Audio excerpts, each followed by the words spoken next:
कराची में एशिया की सबसे बड़ी मवेशी मंडी सजाई जाती है और सिर्फ कराची नहीं, दीगर शहरों से भी लोग यहाँ पर जानवर की ख़रीदारी के लिए आते हैं। लेकिन रवां साल कोरोना वायरस की वजह से सूरत हाल कुछ ख़राब हुई तो लोगों ने जो है यहाँ आमदोरफ़्त का रुख भी कम कर दिया, जानवर भी कुछ कम लाए गए हैं और ख़ास तौर पर SOP का फॉलो करने के लिए मुख्तलिफ़ तदाबीर की जा रही हैं। कोविड-19 की वबा ने 4 महीने जो सूरत हाल इस शहर में पैदा की, उसके बायस हर एक शहरी ज़हनी अज़ियत का शिकार है। इस वक्त देखा जा सकता है कि मैं ख़ुद भी एहतियाती तदाबीर के साथ यहाँ पर मौजूद हूँ। गुफ्तगू हो रही थी मंडी के हवाले से।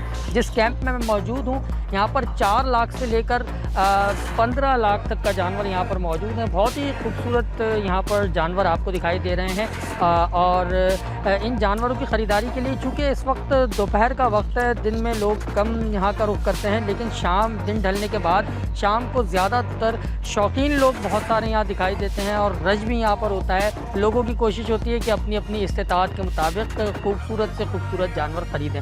जानवर की खूबसूरती भी देखते हैं, उसकी कीमत भी देखते हैं, उसका वज़न भी देखा जाता है कि जानवर जो है वो बहुत ज़्यादा अच्छा भी मिले और सस्ते दामों मिले।